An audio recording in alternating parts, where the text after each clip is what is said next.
Hi, this is James Pereira. Now, if you are a business owner or a business leader, a corporate manager or corporate leader, in today's video, we shall be looking at how to coach employees. And this is part two, where we shall look at the second essential toolbox, which is the measuring kit that you need to make sure that every time you coach your staff or employees, it is an effective coaching session. Now, stick around till the end, where I shall reveal the number one mistake that coaches or leaders, business leaders, and corporate managers make while using this measuring toolkit. So, let me start off by talking about other life interventions that we go through. Whenever we want to lose weight, one of the first things that we do before we start is to find out our body statistics. Secondly, we also want to determine what our baseline weight is as we undertake a weight loss program. It could be gym membership, working out in the gym, or it could be a diet program as well. But every time we want to track, we want to know where we are today compared to yesterday or in the past. So measurements are essential in order for us to manage anything in life. So the same goes with coaching your staff. Because as Peter Drucker said years ago, what gets measured gets managed. And you can only manage what you can measure. You cannot manage what you cannot measure. And that brings us to the next point. As Marshall Goldsmith has also mentioned, the measure of a great coach is not how many degrees you have or books you have written, but it is achieving positive, measurable results. Now, there's a lot packed into that two sentences. What that means is that every coaching session needs to be measured by results. And the only way you know if it was effective is if there is a change in the results, hopefully for the positive and not for the negative. So any coaching session that does not look at results is a total waste of time. So there are a few imperatives when we talk about the measuring kit. Number one is that you need to have goals. Without goals, nobody will know where they want to go. And therefore, anywhere is fine where they land. So without goals, whatever results that they achieve could probably be the right results. But with goals, you know where they are at any period of time, and therefore you can do what requires to be done to make changes. So you may be familiar with SMART goals. So SMART goals are specific, they are measurable, they are achievable, they are realistic, and they are time bound. So you need to have them achieve a certain measurable target by a certain period. So a period is essential. Without a period, it is, again, a waste of time. Now, I'm going to give an example in a moment of what a SMART goal looks like. But I just wanted to point out about the two elements of SMART goals, achievable and realistic. Sometimes they are interconnected, but it is important, again, to make sure that the goals that you set or that they set together with you are achievable and realistic. Now, obviously, there is a certain element of subjectivity there. What is achievable? What is realistic? You may have some BHAGs or big, hairy, audacious goals. Are BHAGs achievable and realistic? And therefore, I'm going to be showing you what type of goals you should set in a moment as well. Now, here's the example I was talking about. Here's an example of a SMART goal. In 20 minutes, that's how long I think this video may take, max, you'll be able to explain to your staff the meaning of SMART goals. So I got a time-bound goal here, which is in 20 minutes' time. You will be able to explain to your staff the meaning of SMART goals, and that's a specific part. What you are expected to do is to explain what SMART goals are. So that can be measured. Is it achievable? I believe it's pretty achievable. Is it realistic? Of course, it's realistic. What's so difficult about explaining within 20 minutes from now what SMART goals are? Pretty straightforward. It is achievable, it's realistic. There's a time bound element there. And the specificity is about explaining SMART goals to your staff. All that makes up the specific part of the goal. So there are two ways that you can set goals. You can have one specific goal, which could be by December 31st, 2022, achieving a sales target of $3 million for a specific product. So you can drill down and be as specific as you need. So that is one very specific goal. Now, when you have BHAGs or big, hairy, audacious goals, sometimes it can be a challenge because it may not be achievable, may not be realistic, because you really want to push for the sky. Now, in those kind of cases, what you may want to go for is a range of goals or a goal between two goal posts. So it is not one specific target. It could be from here to there. So it could be, for example, the example I gave earlier, by December 31st, 2022, you want to achieve goals of between between $2 and $4 million for product B. So that is a range. As long as they fall anywhere within that, they have achieved the SMART goal. Now, the beauty about setting goals which are within a specific range or within a certain range is that it helps elevate motivation. And that's from research that has been done in the past. So this is very suitable, especially if you're going to push the envelope as much as you want to. Let's move on to the next imperative, which is measurement intervals. So you need to ensure that you need to measure the performance of your staff at certain intervals. So it has to be set, whether it's quarterly, whether it's monthly, whether it's annual, or whatever else. And here are some examples that I have. It is role dependent. So for sales and marketing, in the past, this is what I've done. We have done monthly assessment of their sales. Supply chain is also monthly. Finance and HR, you can do it quarterly. R&D could also be quarterly. Depends again on which industry you belong to. If it is software, then probably quarterly is too long. If it is pharmaceuticals, or if it is supplements, if it is books, quarterly, or maybe even half a year is good enough. So it all depends how fast your industry is moving. And sales and marketing, no matter how fast your industry is moving, once a month is the optimum. Anything longer would mean that you are taking too long to right the ship. Measurement imperative number 3 is that your measuring system, your performance management system, has to be weighted.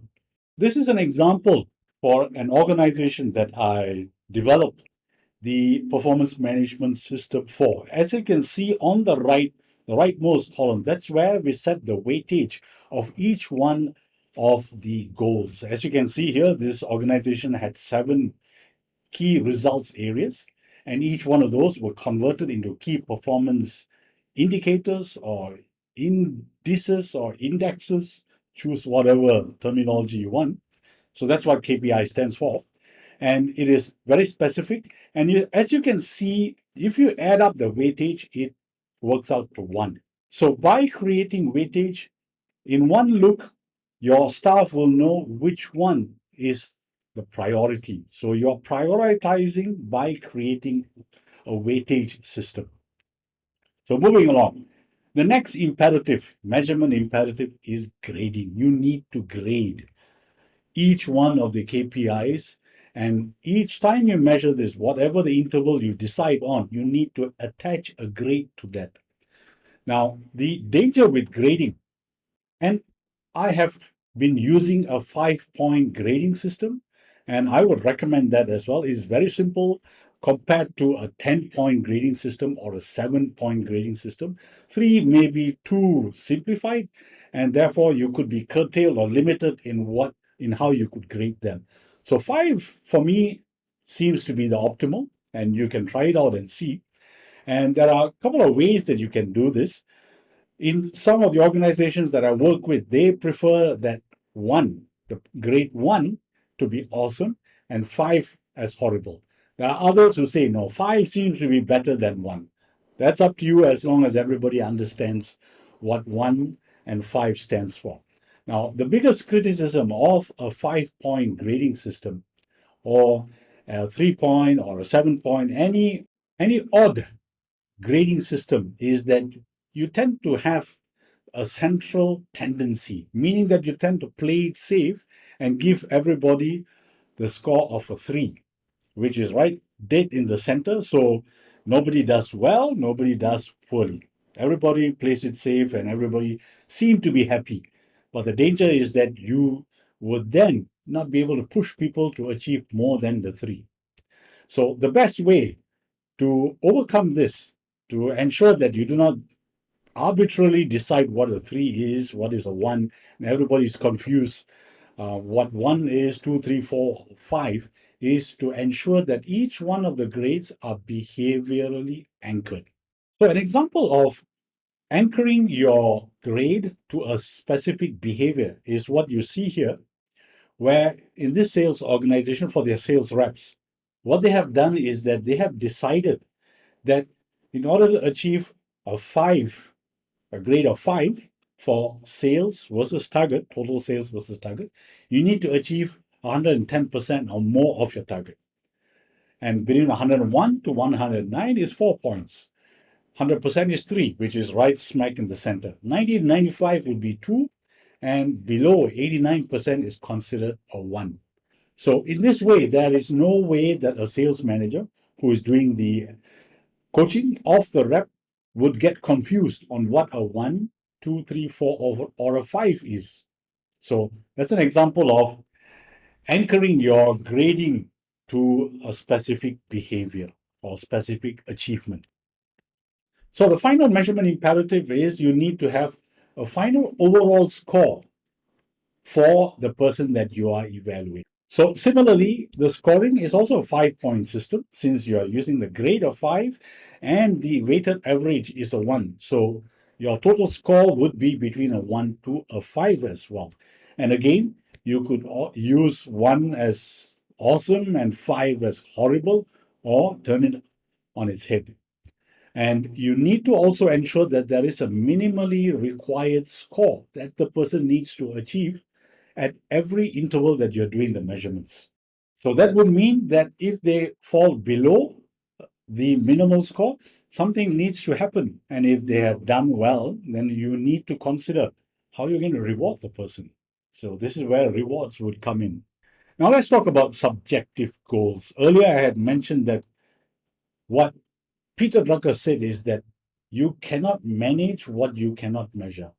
So there are companies out there, many companies that I have interacted with, prospective clients, where they have entirely subjective goals. So you cannot measure. 100% of the goals are subjective. That would mean the biggest danger of subjective goals is that it is entirely dependent on you, the coach, based on your feelings, since you're not able to measure anything. So it's feeling based, and that's where the risk is. That's where you may give somebody higher points because you like them, you have a good chemistry with them. So you may alienate the good staff and reward or motivate the not so good staff. So it is relationship based, which is totally wrong. It should be as scientific as possible. So in companies that I have worked with, I either advise them, and I've done it, that they are able to get all the goals for each one of the roles in the organization as 100% SMART goals. Or at the worst case scenario is to have 70% of the goals as smart, which means just 30% could be subjective goals. Now, there could be areas where you may want to look at subjective goals. For example, if you want to see if your staff are matching the core values of your organization. Some core values are difficult to measure. Now, here's an example that I have. Here's a client of mine who set integrity as a core value, professionalism, and teamwork. Now, how do you measure that? So, one of the ways they have tried to convert it into some sort of a measuring system is that if the staff show integrity all the time, then they get a 5. If they show integrity half the time, it's a 3. And if they show integrity less than half the time, it's a 1. And you can look at the other elements of the core values as well. It's the same way of grading as well. So there is an element of subjectivity there, but we have tried to remove or make the subjectivity as objective as possible. So sometimes this is the issue when you are trying to evaluate if your staff are meeting your core values, if they are practicing the core values of your organization. So this is one method you can use. And as you can see here, the grading system is 5, 3, and 1, because we felt when I was doing this with the client that it is difficult to do all the time, 3/4 of the time, half the time, quarter of the time, and so on. So we just stuck with a simple way, 1, 3, and 5. Now I'm going to be showing you how you would use a system like this with a very simple performance management system, an Excel-based one that I have created for one of my clients recently. And this is what it looks like. Now, although it says there annual performance objectives and a review, but the important point is that you have to set this up at the beginning of the year. So that's another point about goals. When you set goals, it has to be at the beginning of the year. It should not change or vary as the quarters go by or the months go by. And there are companies that would not reveal the entire annual performance objective at all. They may just release it on a quarterly basis. Whatever it is that you decide to do, you have to make sure that it is transparent and everybody knows what they are supposed to achieve, either on a quarterly basis or on an annualized basis. So here is an example of a performance management system, an Excel-based system that I have developed for one of my clients recently. And as you can see here, some of these I have shown previously, which is the KRA, KPI, the weightage. Now, you will also notice that this is formularized, and the formula is very simple. Now, what you can't see here in the formula bar is that the score is based on the grade multiplied by the weightage. That's about it. It's as simple as that. You don't need any highfalutin system at all. You don't need an app, just a simple Excel. And if you wish, you could even use paper and a calculator to get this done. So it is so straightforward.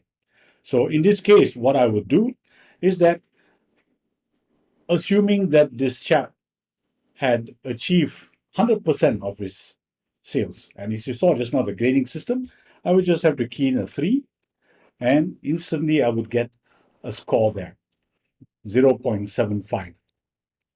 Now, in this case, for the core range sales, let's just say that he achieved or she achieved 130%. So that would be a maximum of 5. And in this case, I'm using 1 as low and 5 as the highest.